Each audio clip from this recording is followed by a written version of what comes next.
All right, guys, welcome to our panel. Thank you for waiting. Hope you are excited to be here as much as we are. As much as it's your plan C, but thank you.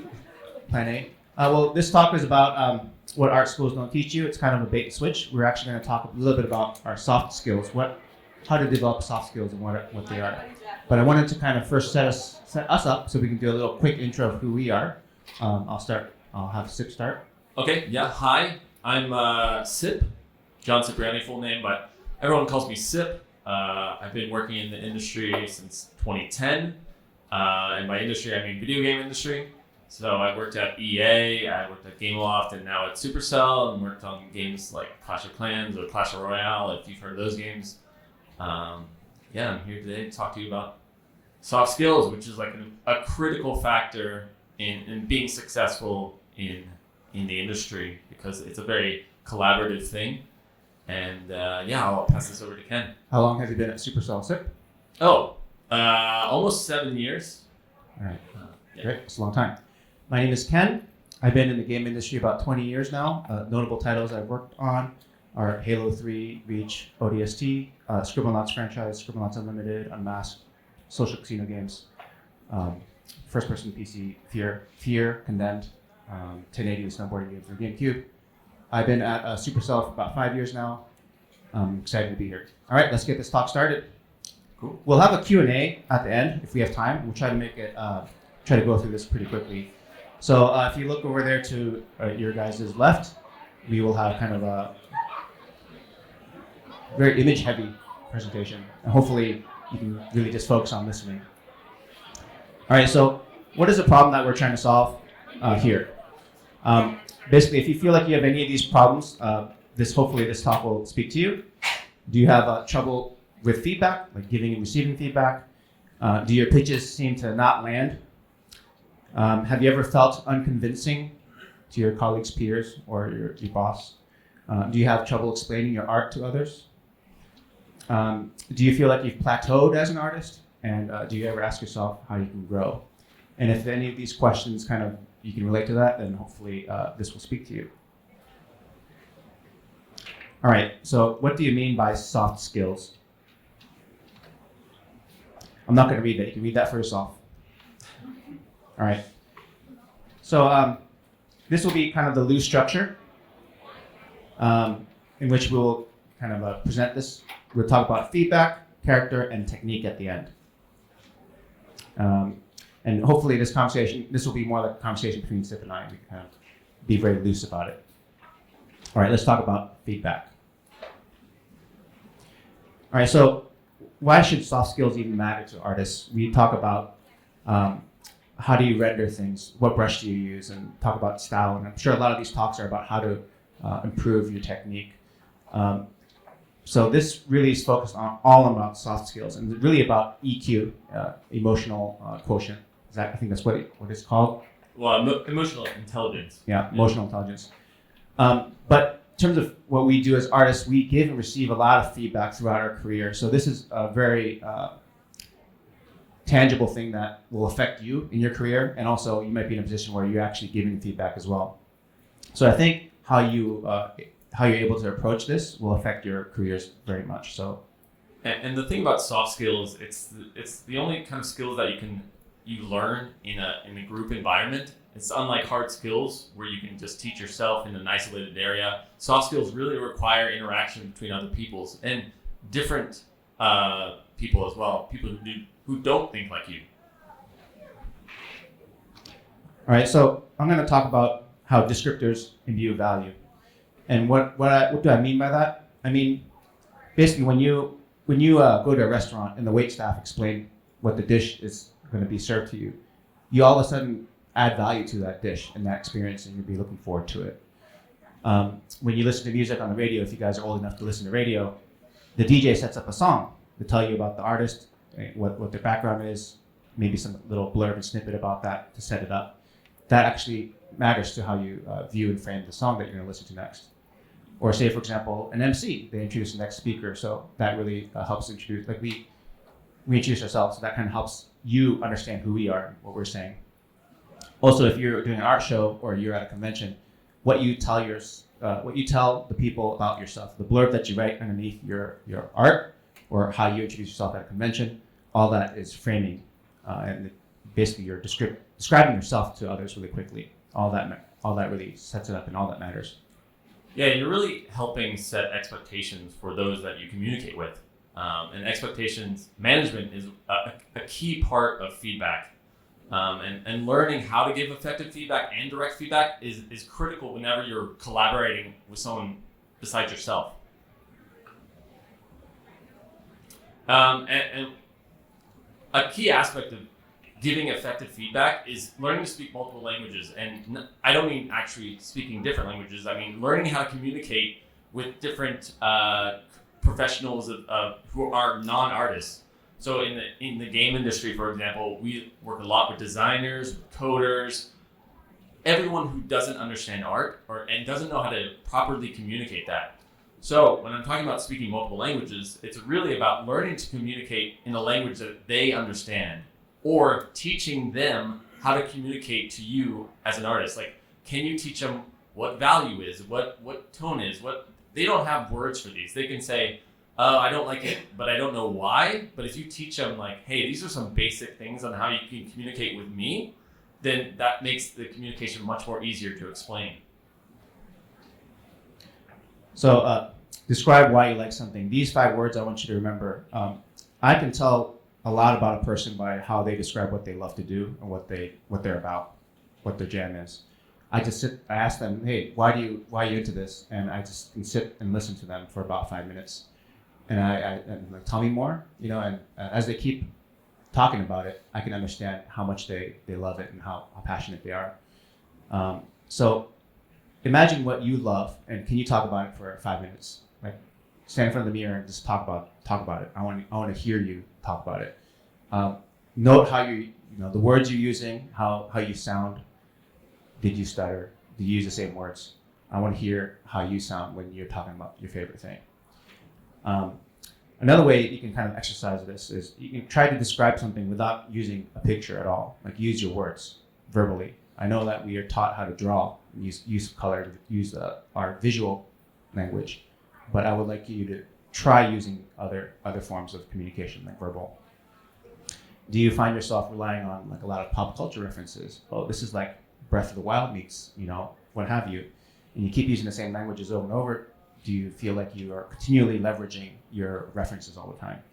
Maybe try to figure out other ways to reference what you're trying to communicate. Does the audience look back at you blankly or confused? Like when you talk to your mom about something, does she not understand at all?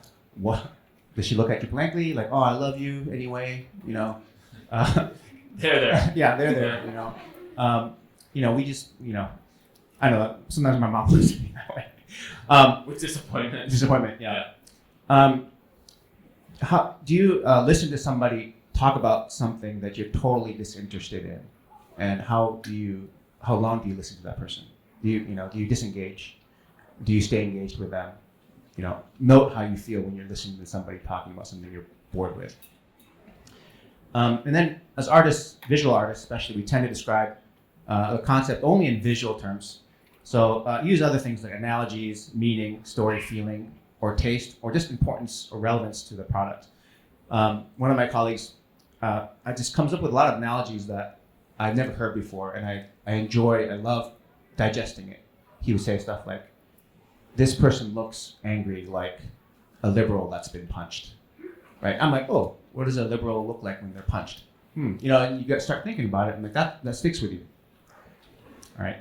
And the thing to add to that is, when he's talking about doing this and describing what you're doing in a mirror, you can also record yourself. I mean, as ridiculous as that sounds, if you record yourself speaking about the thing that you love, you'll find the words either, you can see whether they're passionate. I mean, it may sound ridiculous, but it's honestly a good technique to just try out. Again, this is a kind of an extension of that past point. Verbalize your intent. So we all have choices we make, so I want you to make a case for why you've chosen that choice. So just for an example, you think about a past concept you made for your boss, and you're just trying to describe it to your art director or your teacher or whatnot. Just imagine yourself in that position. So make a case for it. Okay, now try to make a case for it without using the word cool or without using casual language. So it challenges you for using your verbal mastery. Now try to make a case for it without using pop culture references at all. This will change your reliance on that to other descriptors. Now make a case for it in context to what you'd imagine the client wants, and that would mean, well, it would require you to have empathy for that person's position. Okay, now make a case for it in context to a discipline that's totally unrelated to your expertise. So that means you might have to listen and be curious about, like, maybe how does a musician think, or how does a designer or programmer think. Now make use for it using a second language. Now, this time I'm talking about using a different language. So I'm bilingual in Japanese. I'm not very fluent. I'm fluent but not native. So how do I struggle with explaining things that I normally can in English? How does that develop empathy for our ESL colleagues or friends that are struggling to try to communicate? Now try to make a case for it using no images. So try to describe something like a way a writer would describe it. They can't draw it. They have to like Google image it or something, but they use mostly words. Now make a case for it using some kind of asynchronous tool like Slack, where you're trying to communicate a complex topic. This is applicable to Slack communication, where you have to deliver information asynchronously in short bursts. And when you're thinking about these things, remember to zoom out from your context that you're working with. Sometimes you're so close to the screen that all you think about is, I'm going to work about this very specific thing, but not realizing the context in a larger situation. For example, when I was working on a game, all we could care about was the contrast between, it was a character called the Bandit that we were using in Clash Royale, but it was, all we were caring about is the contrast between the hair and the body. It was like, okay, she has white hair and dark skin tone, and it's a really nice contrast on screen. But what we weren't thinking about is in the larger context of things, is like, that could actually be kind of offensive in certain markets. If you have this dark skin character who's a bandit, and we didn't have any clue until our colleague pointed that out. And so sometimes it's nice to actually zoom out from what you're doing, because sometimes you'll get feedback and you'll be like, I have no idea where that came from. But if you can kind of zoom out and think about it in an empathetic way, these feedbacks won't seem so personal. Another anecdotal example is when I was working on Halo, one of the character artists was working, ZBrush just came out, well, they didn't just come out, but just started to get used a lot, and they were modeling little bumps on the fingernails of one of the elites, the enemies. And it was all nice, detailed, but when you compress the normal map, it's really small. The detail doesn't come out. Plus, it's shimmery when you have specular light hit it, and so it's just noise, and it's actually distracting. So all that, detail that the artist put sculpting the little bumps in the fingernail really didn't matter at all. So I think you really need to zoom out and see it from the client perspective, or the player's perspective. So it looked like nail polish. Yeah. Yeah. All right, so in your journey to be an artist, you will be engulfed in flames at some point. You're going to be taking some emotional damage by the feedback given, maybe in a crass or just stubborn way, or just because you're not used to it, receiving that type of feedback. Your colleagues can be blunter than your mom, probably. Your mom's nice, but your colleague can be mean, right? I keep mentioning your mom. So, you could be bombarded with all sorts of negative feedback. So soft skills help prepare you for that. So can you imagine yourself receiving that? Like, do you notice your body heating up? Do you sweat? Do you just freeze? How do you lose an argument gracefully? And can you distance yourself from your work enough where you can actually not take things personally? And then that is the most critical thing about being an artist is, somebody at some point is going to critique your work, and you're going to be offended personally because they think, I poured so much of my soul into this, and somebody comes over and they go, I don't like it. And you take it to heart, but you have to kind of learn to distance yourself from the craft a little bit. Otherwise, you're going to have a real hard time in the industry. Yeah, and note how often do you change your mind? Like you have strong convictions. Do you change your minds? Do people, when they argue with you, do they convince you and you're like, yeah, you're right? I really like the mantra, the strong opinions lightly held or held lightly. It's good to have strong convictions, but it's good to also change your mind every now and then. All right, this next section is on character. So what does character have to do with soft skills? Well, it pains me to say as a Seahawks fan, bringing up this Bill Belichick quote, but he talks about talent sets the floor and character sets the ceiling. So, okay, so imagine you got into the company that you got in. Congratulations. Everybody in that company, has a certain standard of talent. Congratulations, you made it. Now, how do you separate yourself from everybody else in your class that's as talented as you? I would say your character, how you respond to that. So, for example, in the football analogy, as we take it, how do you do press conferences? Do you sign, when a little kid asks for you to sign their ball, will you sign it?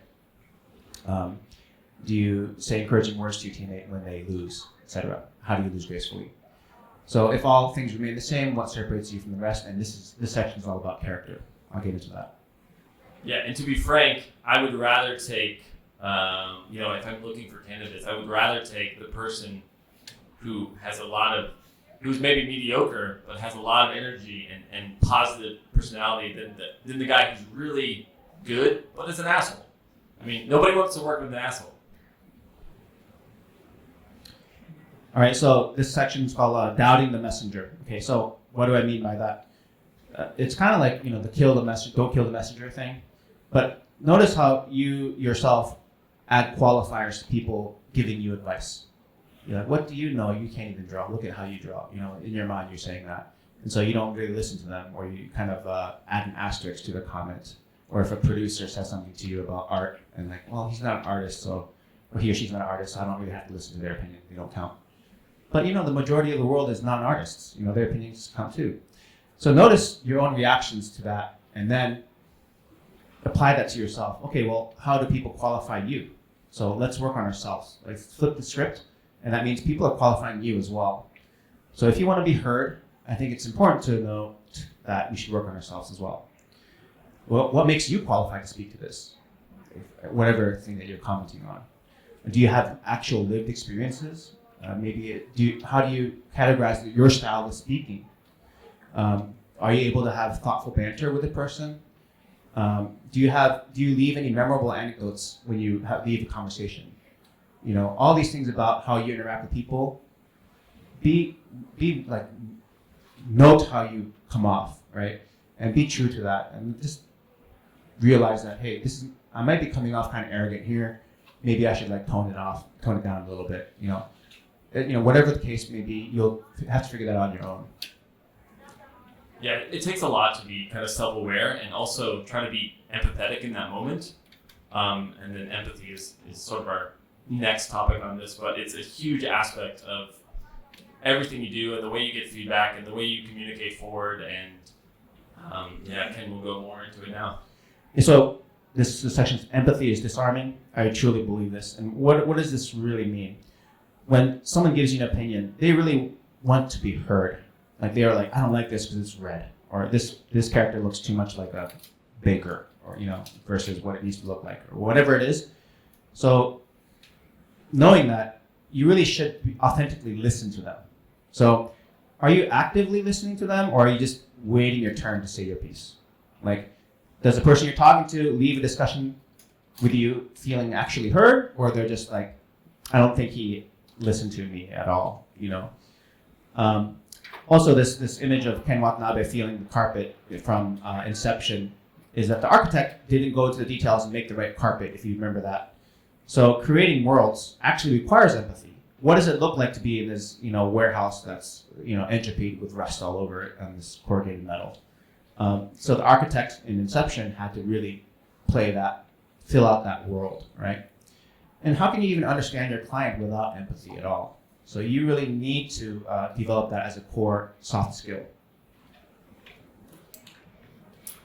And ways you can develop empathy is through praising and practicing empathy at moments of opportunity. I don't know if you've ever been in a situation where you posted something on Twitter or Slack or any of these kind of communication, Instagram, and all people do is sort of this passive thumbs up, and which is nice. You get like this hit of endorphins, but it's also not very helpful in the long run because they don't comment like, oh, I like it because of this and this. It's just a very passive way of giving praise. I would suggest next time you have the opportunity to do that, try to go more in depth about why you like this thing or why this is working for you. Try to praise that person more, and the more you do that, the more you get comfortable with the idea of praising people with reason, and you'll start receiving that feedback as well. So it'll really help develop sort of your empathetic skills. I really like what you had to say there. Yeah, does that work? That work? All right. Thanks. All right. Relationships are long tail. Okay, what do I mean by that? I often look back at some of the times that I was crunching in the trenches with my colleagues on some of the projects that we, blood, sweat, and tears. They're very tough for me. I look back on those times. I really don't remember the exact details of what I was working on, like what vertices I was moving, what geometry I was making at the time. I do remember though how that coworker made me feel, positive or negative. That feeling lingers, and that's a lasting impact. So note how you make other people feel. They'll remember it when you talk to somebody you haven't met in 10, 15 years. I really remember that time where you said that comment, and it was my moment of struggle, and that really made me, help me go through this time. So I think if you think about that in that way, I think relationships are actually long tail. They're outlast your performance, So what if you're able to finish that, finishing that level in 2.5 months versus 3 months? So what if you got that bonus, or your good review, your manager gave you a great review? But ultimately, if you're able to, have drinks with that person or go out and then have a moment, heart-to-heart conversation, those are somewhat more memorable. And it's also incredibly important when you're picking your next project is you want to pick one that has like a great team around it, rather than this sort of, very high admired project with a crappy team. I would much rather have a lower sort of admired project with a great team. Because ultimately, what we're trying to do is entertain people. We're in the entertainment industry. If you're not having fun along the way, your product will not be fun. And, kind of on our level of art or in a career, we're kind of a executive producer level. A lot of that type of stuff is relationship management. A lot of the times we're trying to smooth things out. A lot of the stresses that our colleagues feel at that level are about, oh shoot, did I say the wrong thing? How does that person feel? Like, fuck, did I miscommunicate that thing? It's really not about the work. For me personally, I'm not stressing about the work. I'm stressing about the relationship stuff. All right, physician, heal thyself. All right, so if you were to be described by someone else, how would they describe you? Do you know how people would describe you? Again, not your close friends and family, but maybe even an acquaintance. There's a little bit of distance needed. Sit with who you want to be and how you're perceived, and observe yourself. You can also practice mindfulness. Just really pay attention and note your body reactions to things. Like your physical reactions are an extension of your mental reactions that you're going through when somebody's giving you feedback or whatnot. Imagine how clear is your mind right now? Have you just had a cup of coffee? Are you 2 drinks in? How clear is your mind functioning at this current state, kind of thing. I'm not asking you right now, literally if you had 2 beers. Also, note your self-talk, how you talk to yourself, how your brain is interpreting what's happening in front of you. Is your mind saying, fuck, I really messed that up? Or, are you actually your own cheerleader in your mind? Because in my mind, I think self-care equals self-love, and that really helps in caring for others. You have to love yourself before you're able to care for others. This is why this diagram of you got to put your mask on before you help your kid is relevant. And I would say, if you want to practice this, if you want to actually envision this, go to your friends, go to your colleagues, go to your family, and ask them how they would describe you in one word, and see how those differ between those groups. Because each interaction, you are a different version of yourself. So seeing holistically how they view you, you might get a better idea of how to communicate with others. And be like water. Your ego is so powerful, and it cannot be fragile as an artist, because you will just get stepped on and you will go into a state of just, why is everyone picking on me? You need to learn to pick your battles.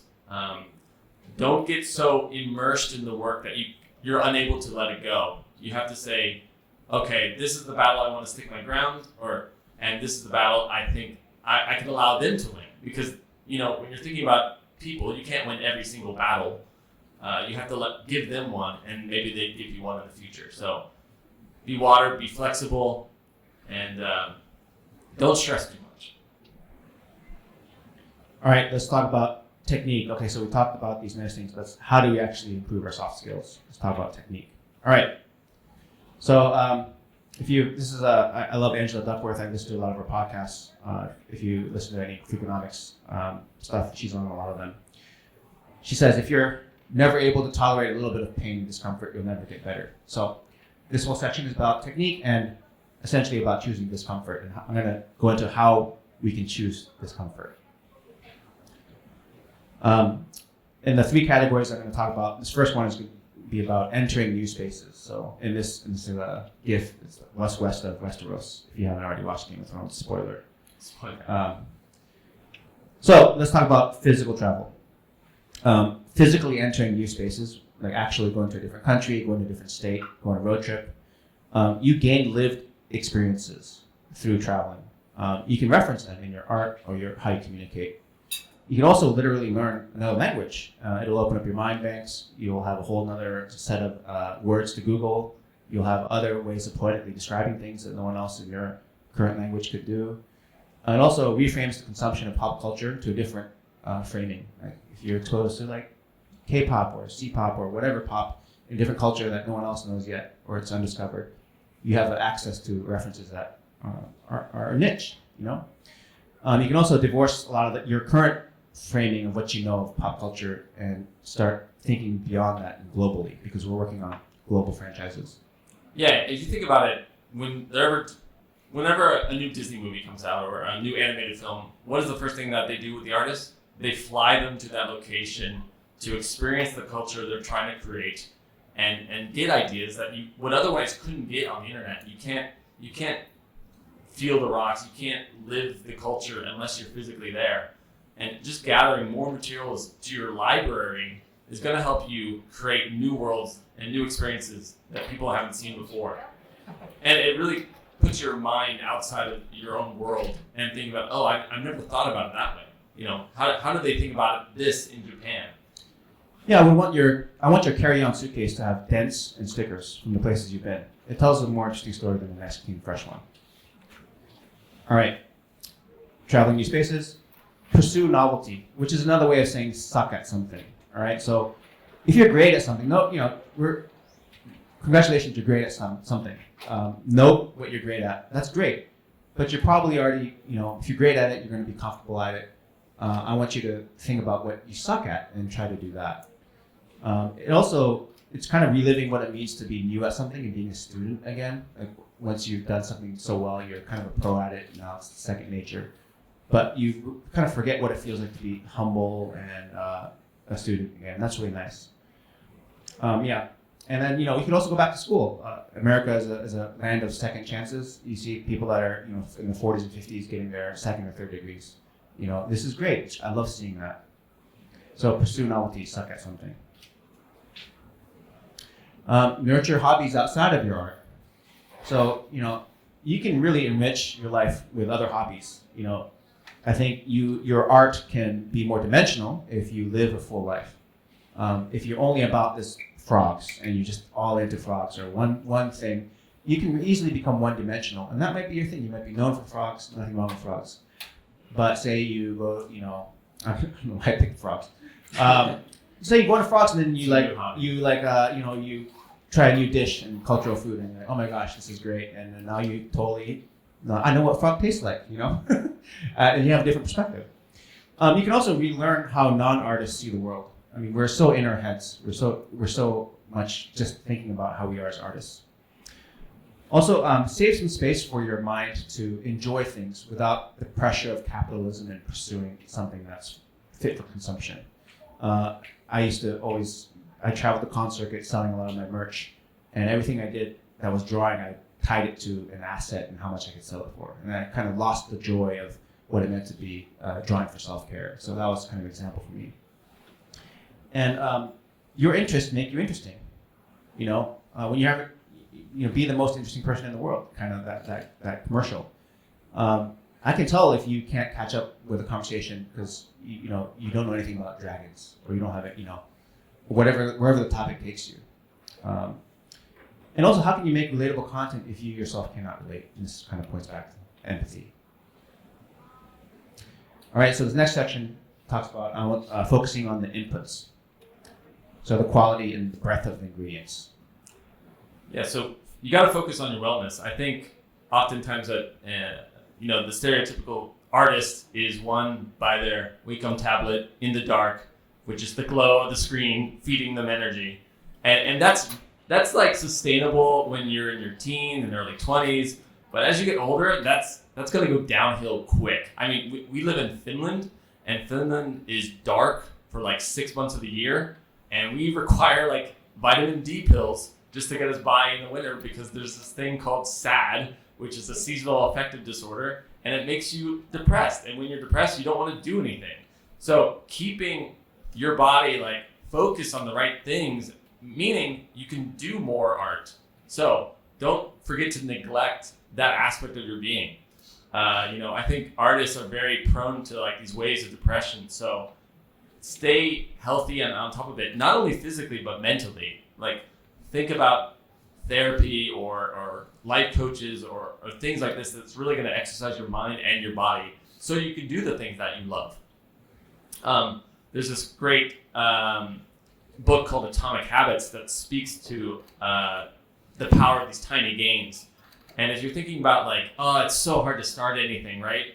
It's like you're a perfectionist. You're like, I got to have it perfect before you start. You need to throw that idea away. You got to just try improving whatever you're trying to do by just 1%. And if you do that every single day for a year, you're 38% better over that course of a year. Just by doing 1% every day. And 1% is easy.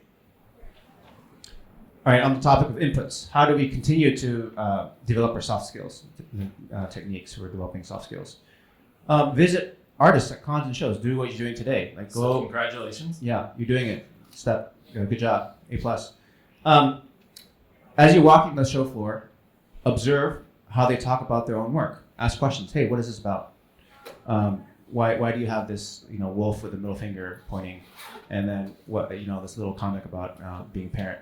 And I asked an artist that, and she was like, I don't know what the cohesion is, but no one's ever asked me that. And then the next day she came by, she remembered me. She's like, you're the one that asked the question. Yeah. I just wanted to know what it was about. I wanted to know how that artist would describe their work from their own words. So note how you describe your work. Also, I encourage you, if you're courageous enough to booth yourself, go to conventions, pony up the money to get a booth. You will get a barrage of feedback in every single day. Thousands of people walk by and they'll, when I first started boothing, I would just take so much emotional damage when somebody would walk by and look at my art and then turn away. And I'd be like, oh, they hated my work. And after like 100 times of that, I'm like, oh, they're just, walking through, like what he's doing. So like, imagine like that's a training chamber like in Dragon Ball where you're just training and you're getting a lot of feedback dumped on you. And that really accelerates your growth. And you're laughing because you've done that as well. So yeah, and sometimes I feel bad. I look again, I do a double take, and because I remember double takes made me feel good. I should give that person a double So take. yeah, next time you walk by, just give them a glance back. I noticed you. Attend trade shows like in fields that are not just yours but adjacent to yours. The intersectionality of your discipline to the others will give you better remixes. So, for example, I'm in the video game industry, but I did a lot of print shows. I went to Surtex in New York to work on fabric pattern making convention. I'm like, wow, that's a very different world. So you'll notice what's important, what wins in those arenas. Of course, we go to like San Diego Comic-Con and those type of things. But again, I don't know. I can't presume to know what you're here for, what your mountaintop is, what your ultimate goal is. But go to those conventions, but go to the ones adjacent to that. this is about exercising listening. Again, I think genuinely find people interesting, like actually want to know more about them. So you can do the exercise of like nodding and making eye contact and kind of things, but I want you to actually be interested in them. Like try to find out when you start losing your train of thought. Yeah, I mean, have you ever been in a situation where you're just like waiting for the person to stop talking so you can ask your question that you want to ask? That's an example of a bad listening. If you find yourself just waiting to answer your question, then you're not listening at all. You're not practicing active listening. And this has actually happened even with our colleagues. Like, there's an example of one of my colleagues. He's great. I would be talking, giving my feedback, and I could see his eyes like wander, like float behind my head, and I could see him kind of like lips moving. I'm like, okay, he's like rehearsing what he's gonna say, and he's thinking. So then I just stopped talking, and then his eyes came back to me. I'm like, then I resumed, right? and it's just like, I'm not trying to be mean, but I know that whatever I'm saying in that moment where his eyes are wandering, I know he's like not listening. My wife tells me this all the time too, by the way. So I'm guilty. But also note it in yourself. Like you can judge about how the people are actually consuming what you're saying, but note when you lose interest. I don't fucking care. You can say that in your head and understand. Yep, I don't care, but I'm not actually going to try to listen really hard to that person. I would say consume media outside of your art. Okay, so you need to refill your creative bank of references constantly by consuming high quality content. And again, this is about inputs, high quality ingredients. Okay, so read books and comics and graphic novels. I want you to watch movies, shows, and plays. Play video games, board games, sports. Listen to music, podcasts, and spoken word. Write poetry, journals, and short stories. And move, like dance, exercise, and hike, etc. Whatever it is, in every single spectrum, quadrant of activity you consume, understand the world, pursue those axes. And it's the same as if you would look just to ArtStation for inspiration for your art. All you're going to be able to do is just copy another person. But if you look outside that scope, you look to the real world, you're going to get some fresh ideas that you would otherwise never find. So typically, I would say use ArtStation for like inspiration or cool technique, but not as reference. Input. Okay, so this section is about social weathering. Okay, this is really meaning about like don't be afraid to go out in the rain. And I love this quote by Joe Rivers. You can't get hit by lightning if you're not standing in the rain. All right, so these are some things that anecdotally I tried as a social experiment. I tried to docent one time or a couple times. So I would volunteer, or someone asked me to volunteer to like take a group of teachers to this Seattle Art Museum and talk about this show. And so I went and studied the artist, and I formulated my own opinions about what that sculptor or that art was. I wrote notes, and then I was comfortable enough to go lead a group of art teachers around and talk about it. So if you're a visual artist, learn to listen to music, podcasts, spoken word. Learn to like describe something something that you're not an expert at. It'll force you to be uncomfortable. Yeah, a docent is basically like a tour guide. A tour guide. Yeah, that's what it was. And I had to learn about this sculptor, and I had to really do a lot of research and form my own opinions. And that's what it was a great experience. I highly recommend it. I don't like public speaking. I really hate it. That's why I'm here. I try to be in places where I'm uncomfortable. Remember, this is about increasing your inputs and technique about how to pursue discomfort. And I'm uncomfortable actually talking. So I try to find opportunities where I'm actually in front of people giving talks. I've been to like corporate gigs where I'm talking to architects about my work on Halo. I go to high school kids to encourage them to talk about learning how to do Photoshop and draw and pattern making and making software. It really forced me to speak to different clients and different audiences. And the more you do it, the easier it gets, right? Yeah. So, yeah.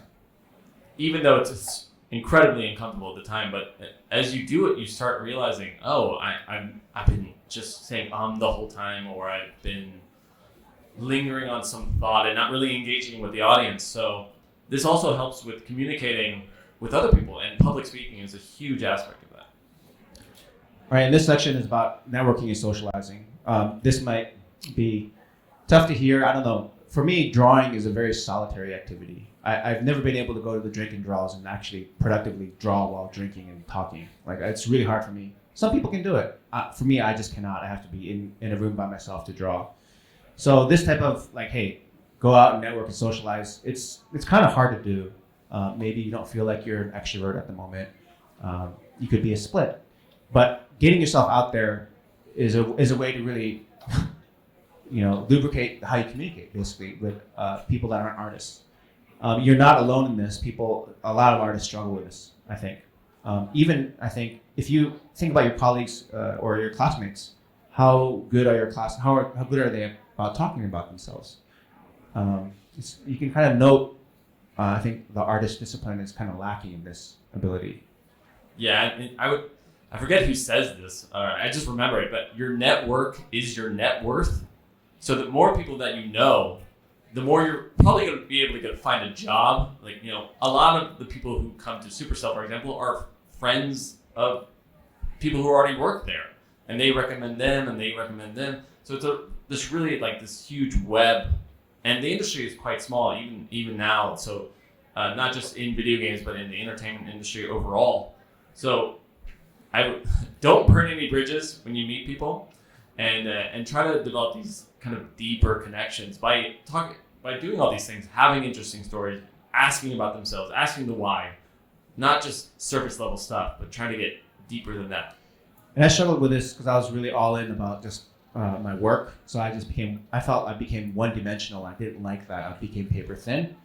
And there's this podcast about Malcolm Gladwell talking about people with multiple social groups, like 5 or social groups, got sick a lot less, or they survived better, especially even physical. Like I'm not sure it was about COVID, but basically why that is if you're all in one community and that something you had a bad day, someone in that community says something terrible, you are going to be so bummed because that was your soul world.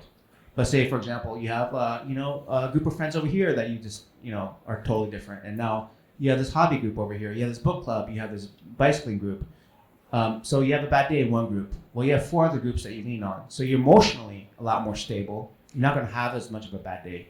This isn't just about physical, about how many germs getting processed through different groups, but about your social well-being as well. So this networking and socializing effect is actually really beneficial for you.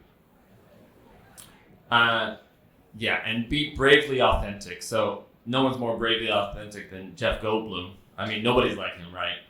And what I mean by this is just be yourself, be confident about who you are, stand your ground when you need to, but also be flexible. I mean, at some point, you may experience imposter syndrome where you feel like you don't know what you're doing, you shouldn't be there.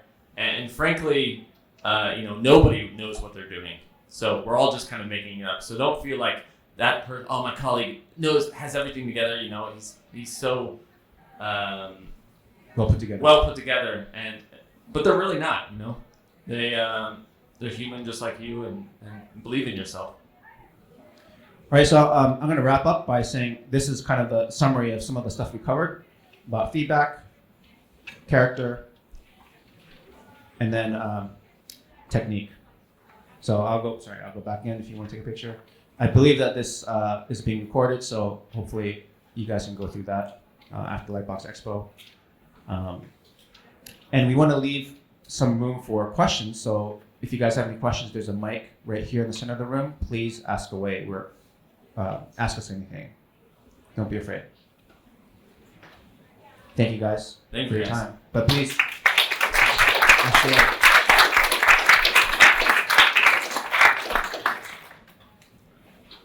so if there's any questions, feel free to raise your hand and go to the mic or shout it out. Doesn't matter.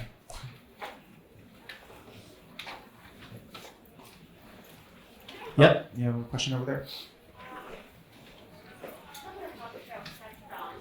Could you go to the mic, please? Sorry, so that people can hear you.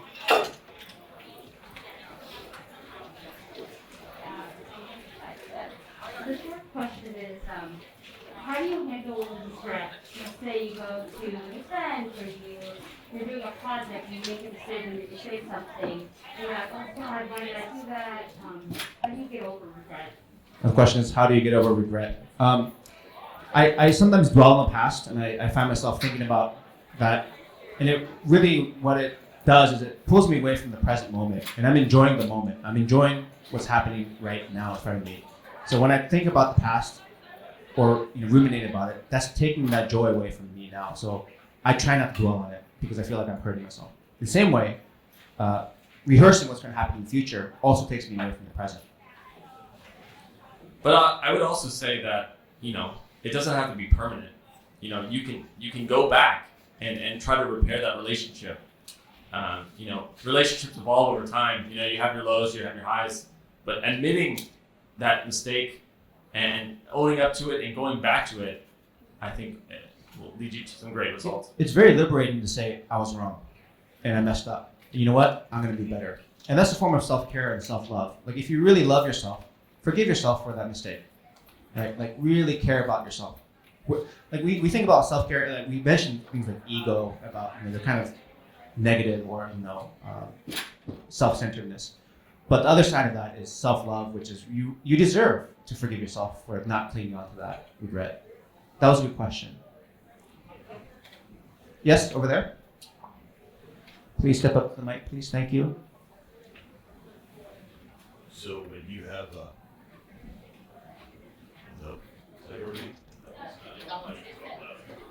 So when you have art spectrum and you don't understand quite their language they're using. So I had an art director who would refer to the shape that something needed to be as football players. But that's a very wide description and how they see the football players to how other people see it. How do you homogenize that thing? So the question was, when you have somebody that, like an art director, that describes something in a way that it's not really, you don't understand, how do you homogenize it? How do you narrow it down? That's a good question. I get this a lot. We get this all the time. You want to go first? Sure. I would say, don't be afraid to ask the dumb questions. Or, I love people who are non-artists who try to speak to artists because they always ask, or, vice versa. Because they always ask the questions that people are thinking about but are too afraid to ask. So if you don't understand, what a football shape is, feel free to dive into that and have them explain in a way that they could explain it to a 3-year-old. Yeah, but we get this a lot, and a lot of this translating because we get a lot of feedback from non-artists too, and so I reflect. Basically, I say what I hear you saying is, you're saying this football shape. What kind of football are you talking about? American football or soccer? My niece at dinner table on Thanksgiving, she just in the middle of dinner, she just stated out loud, "My poop came out like a sword," and we were like, "What the?" And everybody's busting out laughing. And I was just like, "Okay, what do you mean by sword? What kind of sword was it?" And I was like asking her, like, "What kind of sword was your poop shaped in?" Maybe the wrong type of thing to say as an uncle, but I was like, that's kind of how I treat feedback. What did you actually mean by that? And actually genuinely care about what they mean. But you can also confirm what they just told you. So you can say, "Oh, I hear you telling me it's like this football shape. Do you mean this? Like, this is what I'm envisioning this football shape is." And then they actually feel hurt because you asked questions. Like, oh, he didn't understand me. He's asking the right questions to try to really understand. So thank you for asking that question. And great voice, too. Thanks. Take a couple more. How about here at the front? And there's one here in the back. I think a lot of these things you have to be comfortable with a certain vulnerability. How do you start to be comfortable with that when it can seem like such a secret or such a thing that's stopping you? So the question was, a lot of these things you have to be comfortable with vulnerability. How do you handle that? Yeah. Well, you have to have a lot of trust. This goes back to the relationships, so long tail. You cannot be vulnerable to people you don't trust, or you're opening yourself up to be hurt. Again, if you're like that Elmo gif and you get hurt a lot, right? You're used to it, so maybe you're okay and you have a thick skin now. So you can either be like really calloused and be vulnerable and just be like, okay, I'm going to get a lot of emotional damage, I'm ready for it, or you can be emotionally vulnerable with people you trust.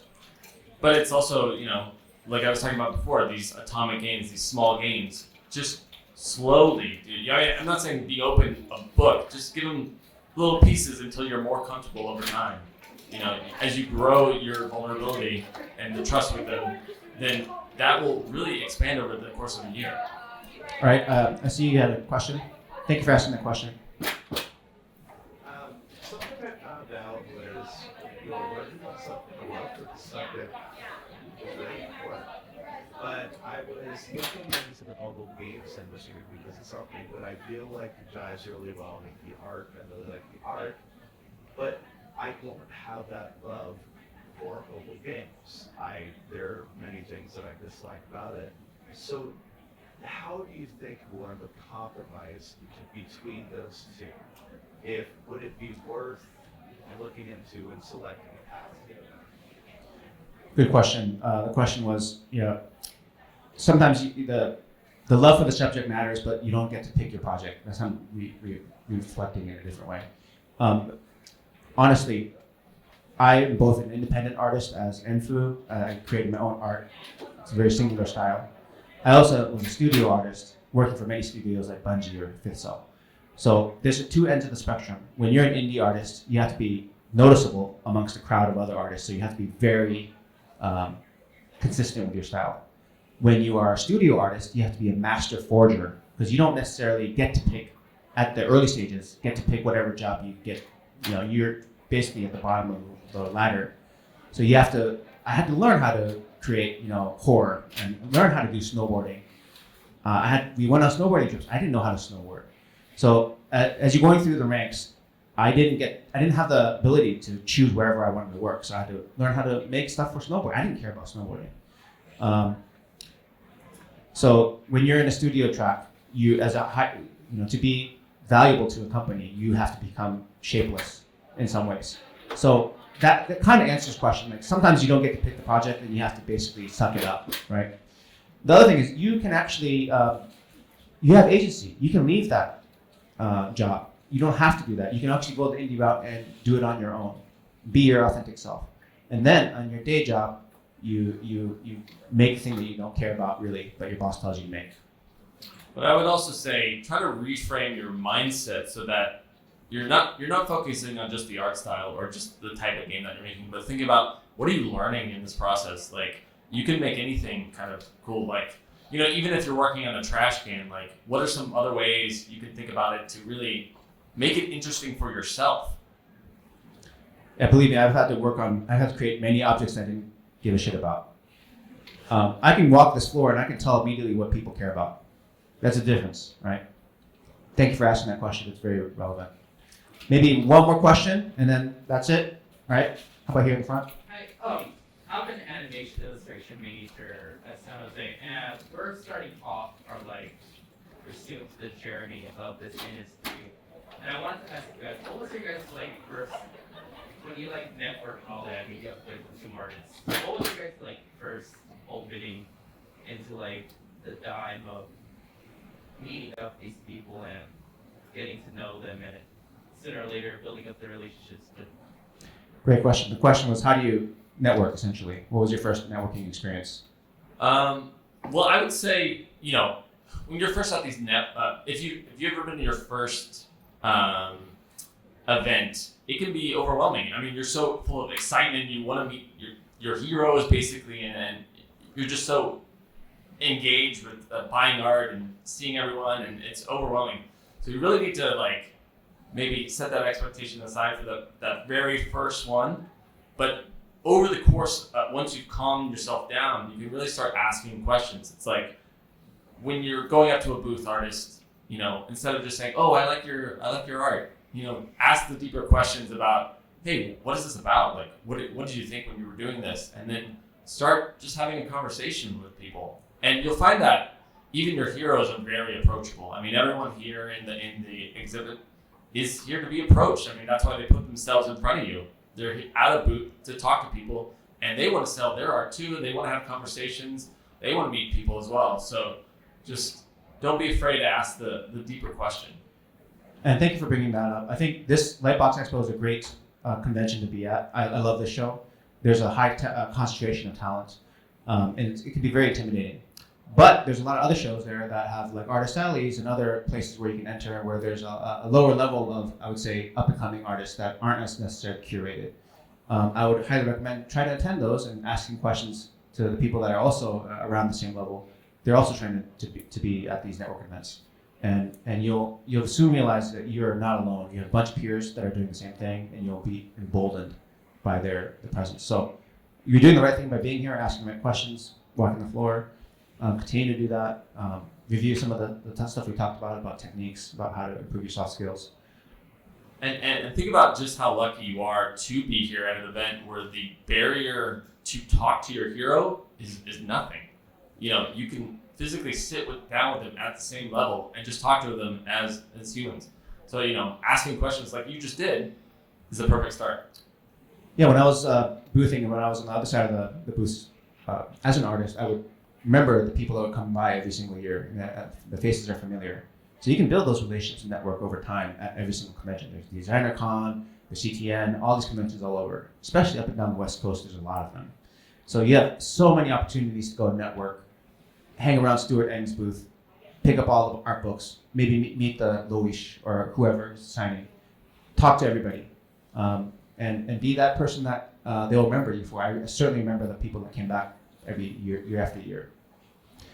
All right, I think we should wrap this up. Thank you so much for listening and your attention.